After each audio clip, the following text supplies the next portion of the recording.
जितना বিগ্রহী কওম को सुधराना है मुश्किल। সম্মানিত সুধী, এই পর্যায়ে কোরআন ও সুন্নাহ থেকে আলোচনা পেশ করবেন খতিবুল উম্মাহ হযরত মাওলানা হাফিজুর রহমান সিদ্দিক কুয়াকাটা। বক্সে রিভাব দাও, ভলিউম বাড়াও, রিভাব বাড়াও, ইকো যেন না হয়। রিভাবটা আরেকটু বাড়াও, ভলিউম বাড়াও, মনিটরের ভলিউম বাড়াও।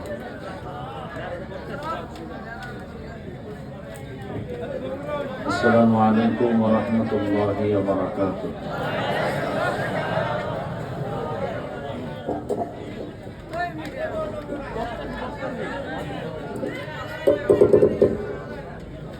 আলহামদুলিল্লাহ الحمد لله الذي جعل الشمس والقمر بحسبان والنجم والشجر يسجدان وفضل زمانا على زمان كما فضل مكانا على مكان وإنسانا على إنسان.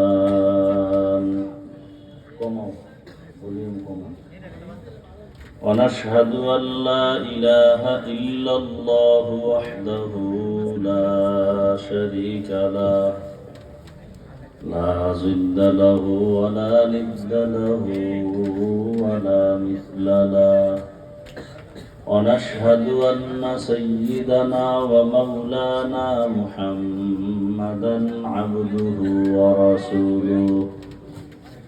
اللهم صل على محمد النبي الأمي وعلى آله وسلم تسليما. وبعد فأعوذ بالله من الشيطان الرجيم. بسم الله الرحمن الرحيم.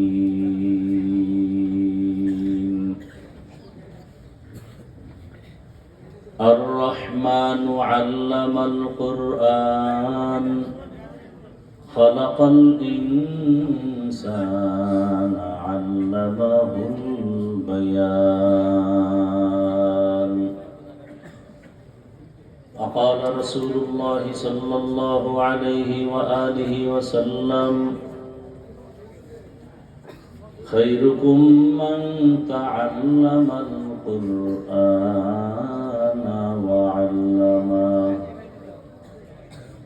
صدق الله مولانا العظيم وصدق رسوله النبي الأمي الكريم ونحن على ذلك من الشاهدين والشاكرين والذاكرين والحمد لله رب العالمين.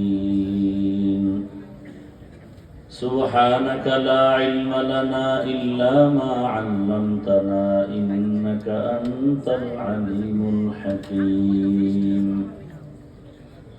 رب اشرح لي صدري ويسر لي أمري واحلل عقدة من لساني يفقه قولي.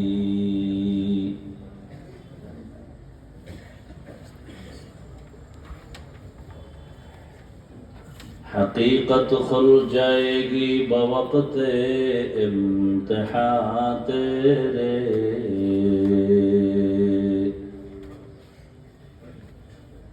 حقیقت کھل جائے گی بوقت امتحان تیرے. کہ سستی میں یا محنت میں گزاری زندگی تو نے. کہ سستی میں یا محنت میں گزاری زندگی تو نے. محمد نے آ کر کفر کو مٹایا.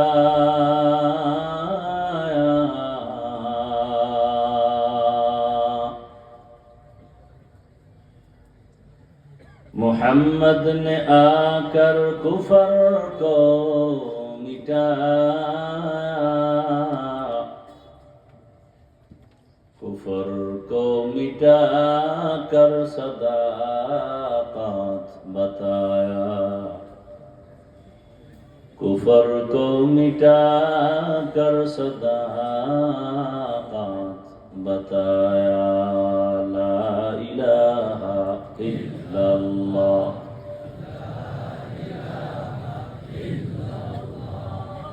ला इलाहा इल्लल्लाह, ला इलाहा इल्लल्लाह, ला इलाहा इल्लल्लाह, ला इलाहा इल्लल्लाह, ला इलाहा इल्लल्लाह, ला इलाहा इल्लल्लाह, ला इलाहा इल्लल्लाह, ला इलाहा इल्लल्लाह, ला इलाहा इल्लल्लाह, मुहम्मदुर রাসূলুল্লাহ।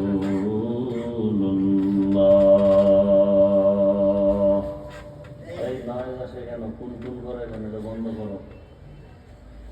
মোহাম্মদ আলী খান দারুল উলুম মাদ্রাসা কর্তৃক আয়োজিত ইসলামী মহাসম্মেলন 1 ডিসেম্বর 2025 মহতি এ মাহফিলে উপস্থিত মোহতারাম সম্মানিত সভাপতি মুফতি সানোয়ার হোসেন সাইফি দামাত বারাকাতুহুম, প্রধান অতিথি জনাব এনামুল হক খান আরিফ সাহেব সহ অন্যান্য অতিথিবৃন্দ, হযরত উলামায়ে কেরাম, এলাকার বিভিন্ন স্থান থেকে আগত আল্লাহ পাকের আশিকিন, জাকিরিন, শাকিরিন, মুহিব্বিন, মুরব্বিয়ান নিজাম, কলিজার টুকরা আমার সমবয়সী যুবক বন্ধুগণ, স্নেহের ছোট ভাই, পর্দার আড়ালে মা বোনেরা, ভালো পাখা নাই, কি বাতাস করো, ফ্যান দাও, টেবিল ফ্যান নাই।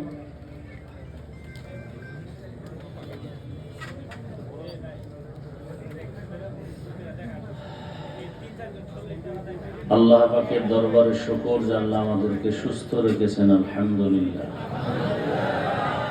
জীবনের এক অমূল্য সম্পদ আমাদের সুস্থতা। টাকা পয়সা বাড়ি গাড়ি সব আছে, কিন্তু আপনি আমি অসুস্থ, জীবনের কোনো দাম নাই। টাকা পয়সা বাড়ি গাড়ি তেমন নাই, কিন্তু আপনি আমি সুস্থ, এর থেকে সুখী জীবন আর হতে পারে? আল্লাহ আমাদের এই সুস্থতাকে দায়েমান কবুল করেন। যারা এখনো ঘরে হসপিটালে অসুস্থ হয়ে আছেন, আল্লাহ তাদেরকেও সুস্থতার নেয়ামত দান করেন। ওলামায়ে হযরত দীর্ঘ সময় কোরআন সুন্নাহ ভিত্তিক দিক নির্দেশনামূলক আলোচনা রেখেছেন। দেশের উল্লেখযোগ্য ওলামায়ে কেরাম এখানে আসছেন। ওলামায়ে কেরামদের কথাগুলো সবাইকে সহি তরিকায় আমল করার তৌফিক দান করেন। ওলামায়ে কেরামের ইজ্জতকে আল্লাহ বেশি বেশি বাড়ায় না। ওলামায়ে কেরামের মুহাব্বত গোটা উম্মতের অন্তরে বেশি বেশি আল্লাহ বাড়ায় না। আমি আপনাদের দোয়া নেওয়ার আশায় সংক্ষিপ্ত 2-4টি কথা বলার নিয়তে কোরআনে হাকীমের সূরাতুর রহমানের কয়েক টুকরা আয়াতে কারিমা, রাসূলের একটি হাদিস পড়েছি। আয়াত ও হাদিসের আলোকে ইখলাস ও রুহানিয়তের সমন্বয় কিছু কথা আমাকে বলা, সহি নিয়তে, সহি তরিকায়, সহি কিছু কথা বলার মতো, সুন্দর মতো আমাকে আপনাদের সকলকে দয়াময় আল্লাহ ধৈর্যের সাথে তৌফিক দান করেন। আর রহমান, রহমান হলেন তিনি, খালাকাল ইনসান, মানুষ সৃষ্টি করলেন যিনি, আল্লামাল কোরআন, কোরআন শিক্ষা দিলেন যিনি, রহমান হলেন তিনি, মানুষ সৃষ্টি করলেন যিনি, রহমান হলেন তিনি, মানুষকে বয়ান শিক্ষা দিলেন যিনি।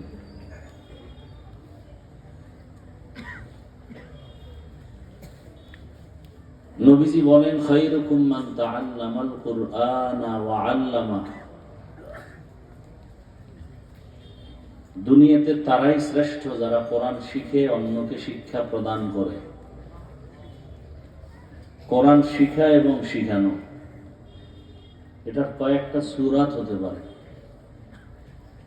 যেমন কেউ আলিফ বা তা অক্ষর শিখাচ্ছে ছাত্রদেরকে, এটাও একটা শিক্ষা, এটাও শ্রেষ্ঠ এক মজলিস, শ্রেষ্ঠ একটা কাজ। যারা কোরআন বুঝার জন্য বিভিন্ন ভাবে বিভিন্ন ভাষায় গ্রামার শিখে, যেমন আমাদের মাদ্রাসাগুলোতে 12-13 বছর পর্যন্ত আরবি, উর্দু, ফার্সি এগুলো পড়ে, ফাসাহাত, বালাগাত, ইলমে নাহবু, ইলমে সরফ, সবকিছু কোরআন বুঝার জন্য। এ কারণে এটাও একটা শ্রেষ্ঠ কাজ। রসুল বলেন এই কারণেই এদের অনেক দাম। কত দাম বলে, গর্তের পিপিলিকাও এদের জন্য দোয়া করে। হাত্তাল হিতানু ফিল মা, সমুদ্রের মাছ তাদের জন্য দোয়া করে।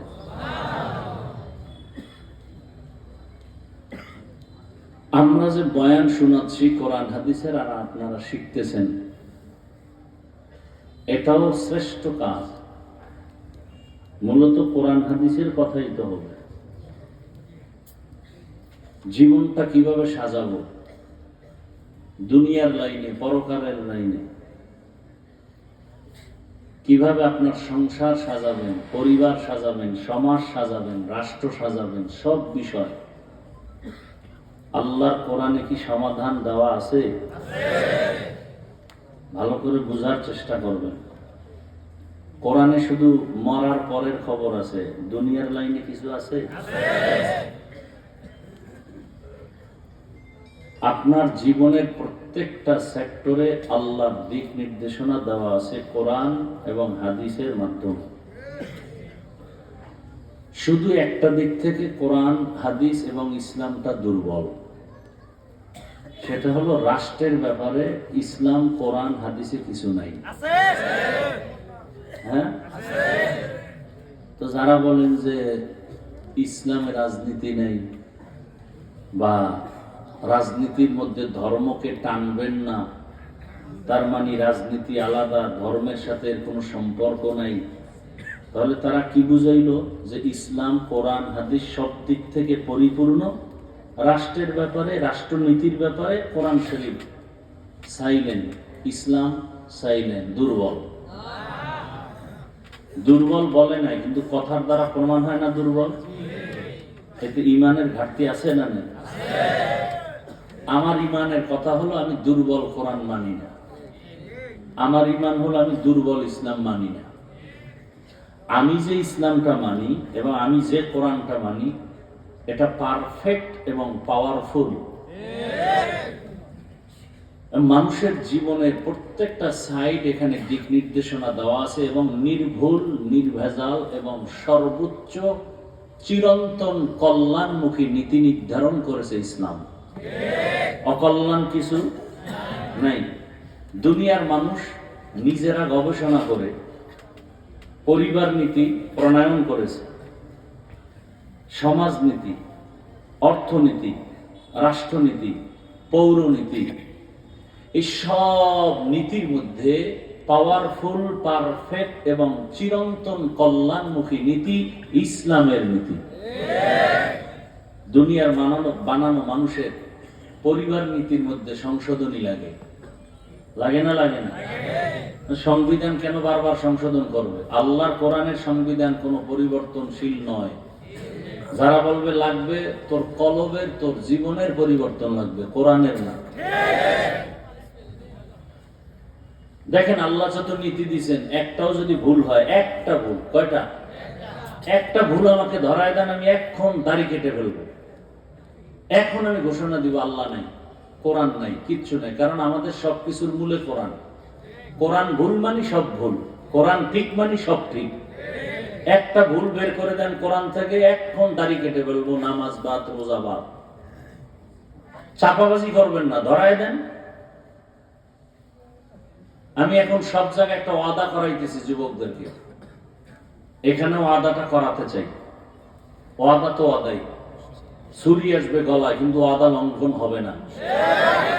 সেটা হলো, এখানে বহু আল্লাহর বান্দা আপনারা আছেন, আমরা আছি, ঠিক মতো নামাজ আদায় করি, দাড়ি রাখি, রোজা রাখি, পর্দা করি না। তার মানে কি সে নামাজের বিরোধী?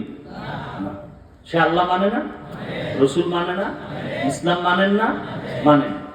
বাবার সাথে সন্তানের ঝগড়া হয় না, হয় না? তার মানে বাবারে কেউ গালি দিলে মেনে নিবে? সে তো কলারটা ধরে বলবে, এই বেয়াদব, আমি বাবার সাথে তর্ক করি ঠিক আছে, কিন্তু আমার বাবার অপমান করবি এটা মেনে নেওয়া যাবে না। সেই ওয়াদাটাই করাবো। আপনি নামাজ পড়তে পারেন না, আমি আপনাকে বুঝাবো। আপনি রোজা রাখতে পারেন না, আমি আপনাকে বুঝাবো। এটাই ইসলাম। কিন্তু আপনার সামনে কেউ নামাজের বিরোধিতা করবে বা ইসলামকে খাটো করবে, এই সুযোগটা দিবেন না। এই ওয়াদা শুধু এতটুকু, যদি কেউ ইসলামকে ছোট করতে চায়, ওর কলারটা ধরে ফেলবে আর বলবেন, এই রাধুনির বাচ্চা। কির বাচ্চা? রাধুনির বাচ্চা। ওর মা রাধুনি না? কঠিন গালি দেওয়ার দরকার নাই, শালীন গালি। রাধুনির বাচ্চা, এটা গালি না, এটা সুন্দর কথা। শুনতে শোনা যায় গালি, আসলে কি গালি? রাধুনির সন্তান। আমার মা রাধুনি না? সবার মা রাধুনি না? রান্না করে না? গৃহিণী। এই রাধুনির বাচ্চা, নামাজ পড়ি না ঠিক, দাড়ি রাখি না ঠিক, চেষ্টা করতেছি, কিন্তু আমার আল্লাহকে, রসুলকে, ইসলামকে খাটো করবি, তো চামড়া তুলে ফেলবো। কি পারবেন? যদি পারতেন তো এসটাই যে আলেমের সাথে বেদবি করে আপনারা তাকায় থাকেন কেন? আপনারা মোয়াচামান না মজালাম? আলেমকে যখন বলে, আলেম তো কোরআন দিয়ে কথা বলে, হাদিস দিয়ে কথা বলে। রাষ্ট্রনীতি যদি কোরআনে না থাকে বলবো না, কাউকে বলতেও দিব না। এটা ওয়াজের প্যান্ডেল না রাজনীতির প্যান্ডেল? এই প্যান্ডেলে রাজনীতির নেতারা আসে কেন আর বক্তব্য দিয়ে ভোট চায় কেন? এটাতে কোনো সমস্যা নাই। আর আল্লাহর কোরআন দিয়ে যদি রাষ্ট্রনীতির ওয়াজ করে, এটা সমস্যা। আপনারা যদি সবাই বলতেন, এই নেতা সাহেব, আপনার দাড়ি নেই, টুপি নেই, নামাজ নাই, আপনি ভোট চাইতেছেন পচা রাজনীতি, কিন্তু আলেমকে বাধা দিবেন না, খবরদার। কারণ আলেমের দ্বারা আমরা আল্লাহকে চিনছি, ইসলাম চিনছি, কালেমা শিখছি। অতএব আমাকে গালি দেন, আলেমকে গালি দিবেন, আপনার এখানে জনতার সামনে বিচার হবে, তারপর আপনার ছুটি। একদিন ধরতেন, গোটা দেশ ঠান্ডা হয়ে যেত, কোন বেয়াদব বেয়াদবি করার সাহস পেত না। আল্লাহ হেদায়েত দান করুন। নামাজ পড়েন না, এজন্য বুঝাবো, দোয়া করব, কিন্তু নামাজের অপমান কেউ করবে এটা মেনে নিবেন? ইসলাম ঠিক মতো আমল করতে পারেন না, ঠিক বুঝাবো হাসি মুখে, পাও ধরে, ইসলামকে অপমান হতে দিবেন না। ইসলামের উলামায়ে কেরাম, এদেরকেও অপমান করতে সুযোগ দিবেন না। আমার কথাটা কি কোনো দলীয়? হ্যাঁ, আমি ইসলামের সাপোর্ট করতেছি, ইসলাম আমার মূল।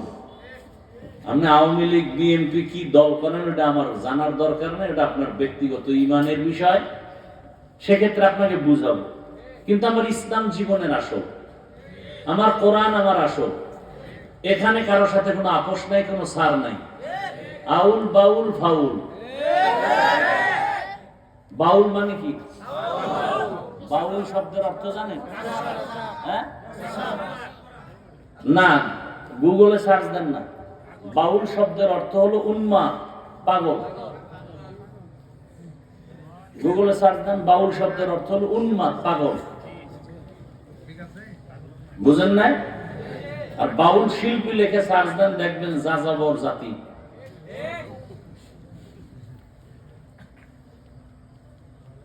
তাদের লাইনে তারা চলবে, কোনো দুঃখ নাই। কিন্তু যখনই আমার আল্লাহর উপরে কালিমা লেপন করবে, আর ছাড়বে, সোজা কথা, কোনো প্যাচ নেই। হিন্দু, তুমি হিন্দু ধর্ম পালন করো, ইসলাম কোনো বাধা? খ্রিস্টান তার ধর্ম পালন করবে, ইসলাম বাধা দিবে না। কি কিন্তু ইসলামের উপরে আক্রমণ করলে ছাড় দিবে না।